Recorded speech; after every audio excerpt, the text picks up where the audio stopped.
Jeff. Filion. Radio X. Deux, trois petites affaires avant de parler avec Dennis the Nurse, Denis l'infirmier. On a, parce que on n'a pas le choix. Hier, quand j'ai entendu ça, j'ai dit à Mr. White, ça nous prend Denis au plus sacrant. Je ne sais pas si c'était prévu pour jeudi, mais ça nous le prend demain parce qu'il faut parler de ce qui arrive avec les employés. Mais juste avant, j'ai des petites affaires. Camille, oui. Je pense qu'il y a une nouvelle qui est sortie sur le fait que les tests avec les foules, les spectacles et tout ça, c'est annulé, c'est ça, hein? Mais oui, on devait faire des concerts-tests, un de 5 000 personnes à l'intérieur et un de 20 000 personnes pour tenter de déterminer, ça a été fait un peu partout dans le monde, là. Est-ce qu'il y a de la propagation de la COVID? Est-ce que c'est risqué, en fait, de faire des festivals ou de faire des concerts avec des foules de 20 000 personnes? On l'annule finalement en raison de la montée des cas de la 4e vague et du variant Delta. Ça, je trouve ça vraiment bizarre parce que on peut présentement aller dans des festivals et aller dans des concerts de 15 000 personnes dehors. Ouais. Puis ça dérangeait pas. Est-ce qu'on va arrêter? Mais ça monte pareil vers où ils s'en vont, là. C'est ça. Regarde, moi, t'es pas rendu là probablement parce que t'as tes cheveux naturels là, puis t'es toute jeune, là, mais si vous êtes entre autres quelqu'un qui a besoin d'une teinture, niaisez pas, là. Ben, je suis rendu là, hein. J'ai une repousse. Moi, c'est pas mes cheveux naturels. Ah oui? Ben oui. Puis là, il faut que j'aille m'y faire couper, le 1er septembre. Je sais pas, là, j'ai le goût de le devancer. Regarde-la paniquer, là, puis surprenez-vous pas. Moi, écoutez, vous savez que je suis influencer pour le grand salon du côté de Cap-Rouge, généralement du IGA des Sources.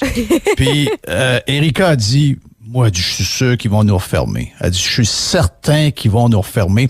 Donc, si vous avez des cheveux à vous occuper, là, gardez-les paniqués. Ils commencent à enlever des affaires. Monsieur Patate perd des morceaux. Il y a des choses qui se passent. Mais pendant ce temps-là aussi, il y a d'autres choses.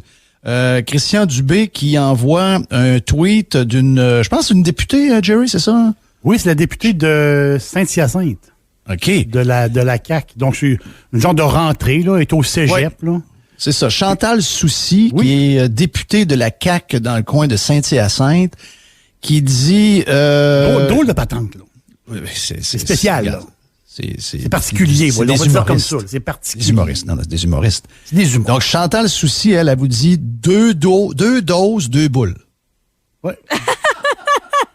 2 doses, 2 boules. Ouais, ça fait bizarre. Dire comme ça fait très bizarre. Ouais, c'est ça. Je vais te donner en détail. C'est pas ce que tu penses. Hein?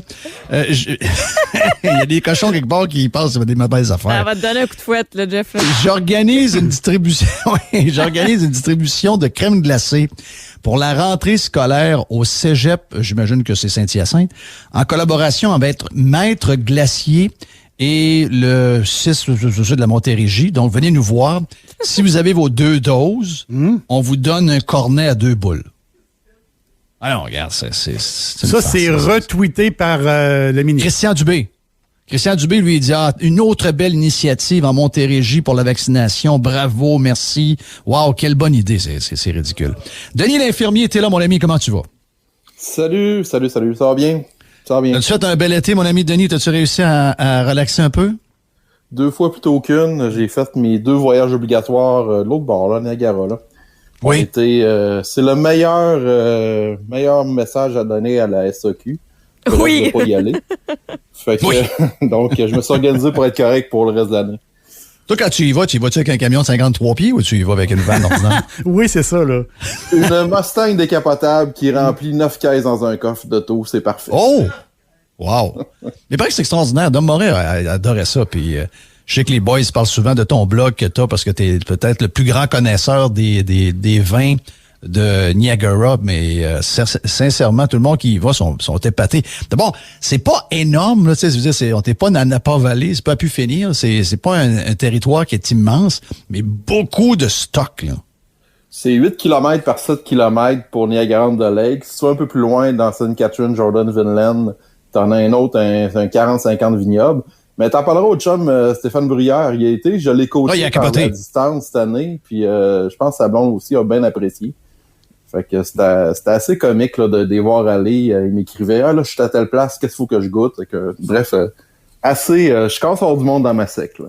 Il paraîtrait que c'était pas très COVID dans le coin de Niagara cet été. J'ai pas eu de COVID à Niagara. Honnêtement, là, à part les masques de temps en temps, là-bas, là, je te dirais que le vin a des propriétés assez merveilleuses contre la COVID, là, je vous le conseille. Oui, j'imagine. Ah, même moi, Jeff, je suis allé à Niagara Falls la semaine passée, puis j'ai joué aux arcades avec des vrais tokens. Là. C'est OK, zéro oui. COVID. Là. Zéro Quelle ville COVID. décevante, par exemple. Le vrai Niagara, c'est spécial. Ouais, ben c'est la Il y a première des- fois que j'y allais, fait que, tu sais, ça fait très touristique, là. Oui. Tu fais le tour vite. Ben, il y a des bouts qui ont besoin d'amour. Il y a des bouts Oui. de fun. Il y a des hôtels, un peu plus, tu sais, des gros hôtels un peu plus vers ben, quand tu montes le genre de côte, là. Ouais. C'est pas pire, mais tu sais, c'est un peu décevant, pareil, Niagara comme endroit pour y avoir été plus qu'une fois. Il y a un bout un peu quétaine. C'est ça. Fait que tu l'as vu une fois, c'est correct. C'est correct. Ouais. Exact. Hey, Denis, je sais pas par où tu veux commencer. Je sais pas comment tu te sens. Je sais pas comment. Est-ce que vous sentez, regarde, on va te demander. Est-ce que vous vous sentez trahi? Dans le sens que vous avez livré, vous travaillez comme des fous, vous prenez les bouchées doubles parce qu'il y a des gens qui ont lâché. Vous êtes vacciné, vous êtes fait vacciner à 91%. C'est énorme, là. 91%. Système de santé. D'après moi, dans le monde, on est dans le top des plus vaccinés pour les gens qui sont dans le milieu de la santé et de loin, là. Donc, c'est drôle parce que habituellement, quand tu gagnes, quand t'es premier, il vient des nananes, il vient des tu sais, tu te fais féliciter, tu te fais donner des petits cadeaux, etc. Et là, vous êtes dans les plus... Ben, vous faites des miracles, OK? Et vous vous faites frapper dessus. En tout cas, les gens qui ne sont pas vaccinés, indirectement, eux, vont perdre leur emploi, mais ça va vous mettre, vous, dans la marde. Écoute, par où commencer? Ça fait depuis le début qu'on a une espèce de résilience, qu'on s'est levé, qu'on était au combat, même si on avait 2 genoux à terre. Moi, Jeff, je fais partie des 2 premiers pourcents de la population qui a reçu 2 doses. La vaccination de notre côté a été une réponse hyper positive là-dessus. Dès janvier, on a eu notre première dose. La deuxième dose, ça a été même retardé. On se demandait quand est-ce qu'on allait l'avoir. On a eu 120 jours entre les doses, à peu près en moyenne. Mais la grande majorité des 2 doses l'ont. Puis, force est d'admettre, Jeff, que je me suis fait vacciner aussi pour une chose. Je le dis depuis le début. Si moi, je suis vacciné, c'est un acte égoïste et personnel parce que la première personne qui est protégée, c'est moi-même. Moi, qu'une autre personne soit pas vaccinée, j'ai pas peur. Moi, je suis vacciné. T'sais, moi, je suis protégé. Mais je me suis fait vacciner aussi dans l'espérance que j'aille la protection qu'il y en avait, donc les choses que qui m'étaient refusées, qui m'étaient maintenant permises, j'étais protégé, j'avais fait ma part du contrat. Fait que là-dessus, c'est pas le cas. Moi, vacciné, j'ai les mêmes contraintes que moi, pas vacciné. Ça fonctionne pas comme ça. Mais, écoute, la résilience des professionnels dans le système de la santé a été débile. On est, comme tu dis, plus de 90% vaccinés. On a passé à travers la première, la deuxième, la troisième vague. Puis, à partir de la troisième vague, là, on avait des vaccins. Mais avant ça, on a passé à travers les vagues sans problème. Là, la 4e vague arrive, il nous impose l'obligation du vaccin. Qu'est-ce que ça va apporter de plus pour cette fois-ci à comparer aux 3 autres avant? Fait que je vois pas aucunement l'intérêt. C'est du détournement, encore une fois, un détournement de la vision, quand le vrai problème... Tu le soulèves, c'est la question que je me pose depuis le début. Entre autres, prenons juste la population en général, OK? Bon, on est tous à peu près pareils. Donc, les gens écoutaient les médias, on a été, puis tu sais, il y en a plusieurs qui l'ont fait aussi pour avoir la paix, là, parce que si tu montrais pas que tu avais un vaccin dans le bras, tu passes quasiment pour quelqu'un à renier, là. Donc, il y avait ça, il y avait l'effet de faut que je le fasse absolument pour avoir l'air d'un bon citoyen. Parce que dans les autres pays où il y a, entre autres, un melting pot plus grand que nous, on sait que c'est un autre game, là. Les Latinos en prennent pas, les Noirs en prennent pas, les Natives en prennent pas.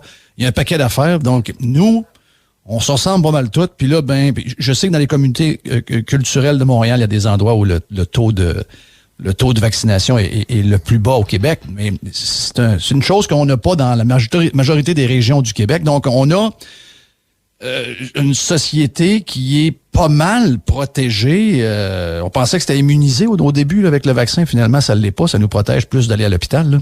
Mais on est à quoi? 70-72% protégés. Donc, ça veut dire que ces gens-là, très peu vont se ramasser à l'hôpital si jamais ils ont la COVID. Si jamais il y a risque d'avoir pas de symptômes, avoir absolument rien. Mais ils vont être tagués positifs, puis on va parler d'eux autres dans les médias, dire on a 250 cas aujourd'hui. Il y en a peut-être 245 qui n'ont aucun symptôme, mais ça a l'air de déranger personne. Donc, on n'est toujours pas en train de parler que des malades. On parle de cas positifs, souvent sans symptômes. Et ce que je veux dire par là, c'est que si on fait une règle de 3 et que on regarde qu'est-ce qui a été la dernière vague avec le variant qui était quand même assez transmissible. Je veux dire, les derniers chiffres qu'on a vus du printemps et ce qu'on risque de voir à l'automne, ben, ça risque d'être moins pas mal. Donc, quelle est cette pression qu'on veut mettre sur les hôpitaux pour que ça aille mal? C'est le bout que je comprends pas.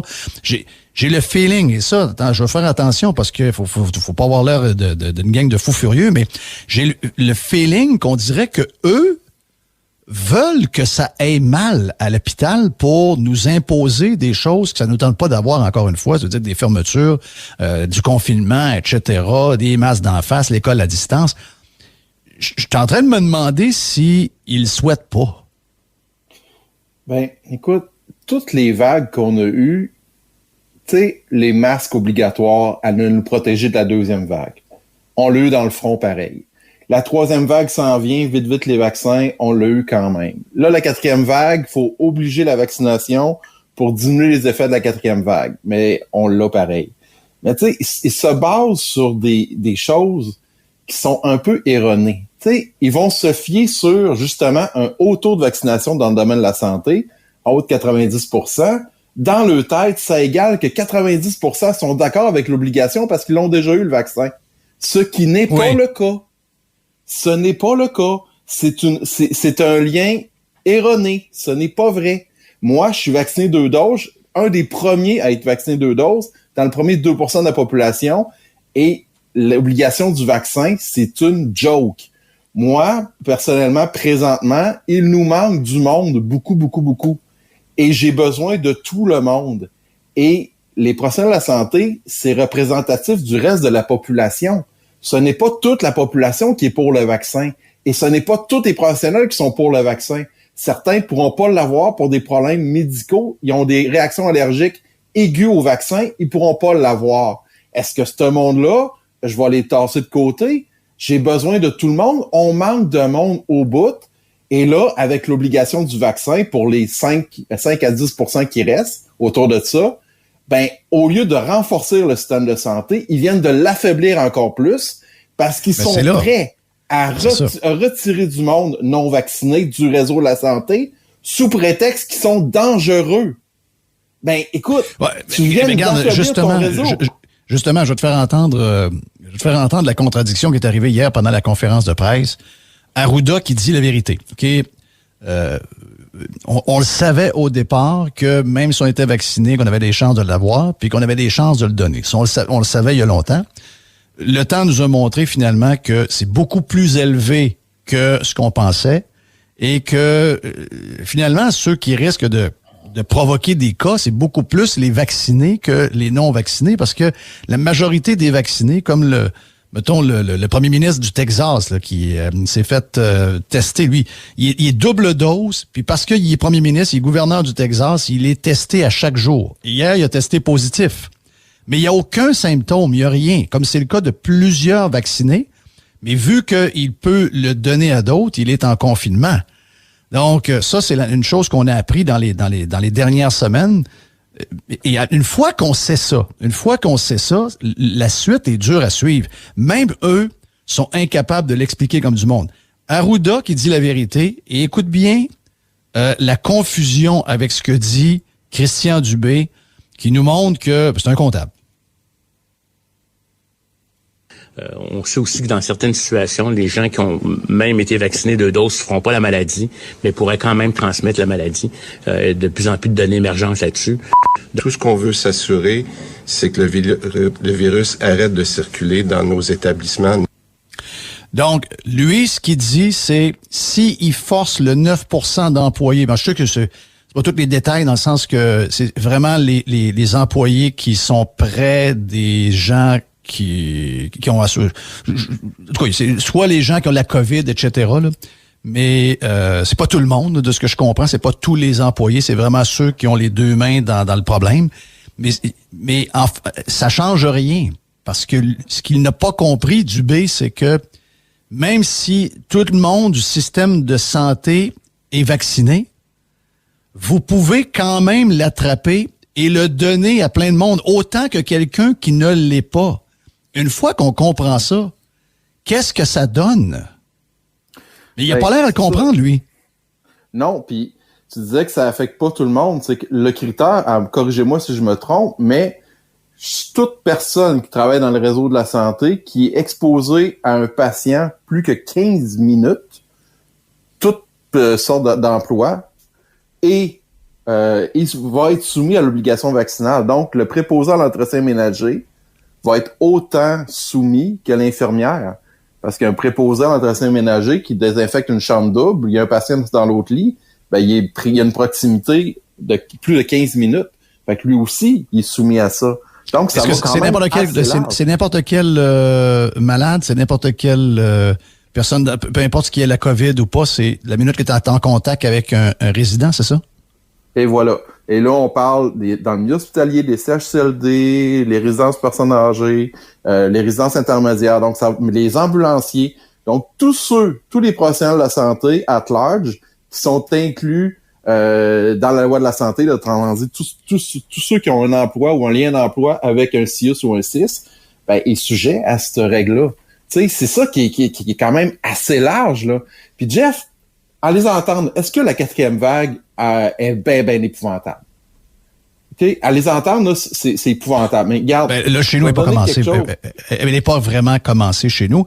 Il y a des endroits où elle est. Là. On le voit, faut le dire, là, Israël, qui est le laboratoire numéro 1 pour savoir qu'est-ce qui se passe, c'est bien commencé. La Grande-Bretagne, on pensait qu'il était en train de finir. Là, il y a un genre de petit soubresaut.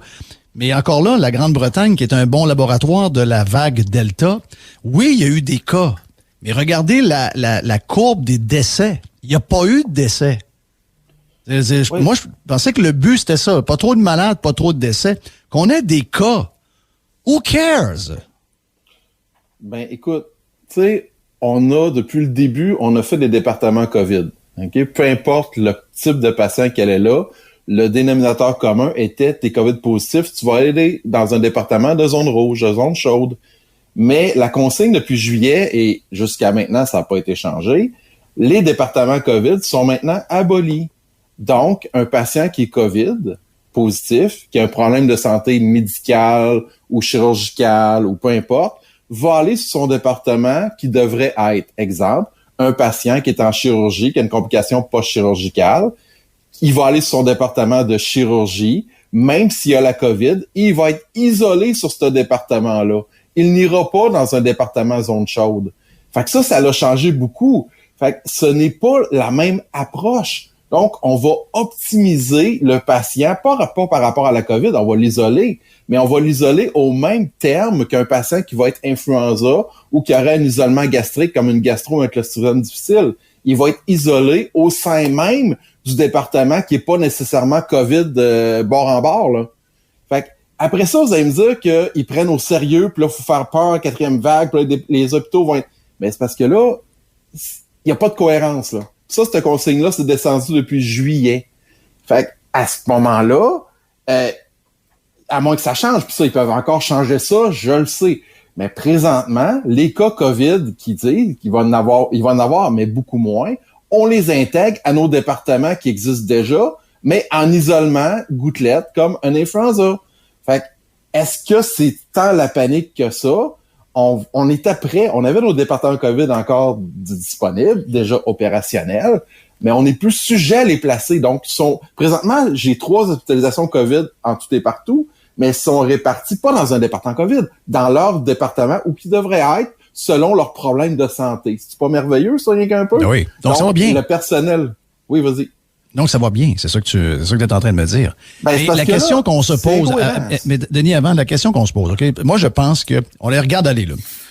18 ans et plus, 70%, on vous donne la liberté. Finalement, 75. Rendu une fois que ça va bien, hop, et que les vaccins rentrent, ouais, finalement, on va aller à 12. Au lieu de 18 ans, c'est 12 ans. Et là, on est toujours à 75, même à 12 ans. Donc déjà, là, on est en train de tasser. Puis là, on met de la pression. Puis là, vous devez y aller. Puis vous êtes pas bon. Puis là, telle région, vous êtes pas bon. Puis telle gang. Puis telle ci. Puis là, les jeunes, vous retardez le groupe. La maudite phrase creuse qu'on est plus capable de lire nulle part, là. Puis là, après ça, ça a été 80. Puis 85. Puis 95. Puis là, le passeport. Puis... rajoute à ça, maintenant, l'obligation pour les employés de la santé. Là, attends un peu, là. Une fois que ça, ce sera fait, là, puis qu'on aura commencé à crier des noms après ceux qui en veulent pas, puis écœurer tout le monde, puis créer de la chicane, ils vont nous amener ça. Tu l'as dit dans le groupe qu'on a sur Messenger, Camille. Oui. Après ça va être le monde, là. Après ça va être tout le monde, là. Parce que quand ils ont parlé de la commission parlementaire, puis ils ont dit on veut étudier la possibilité aussi de vacciner les enseignants. Et surtout quand ils ont dit dans le point de presse la phrase magique, ceux qui sont en contact avec des personnes vulnérables plus de 15 minutes. Moi, j'ai pensé tout de suite aux esthéticiennes.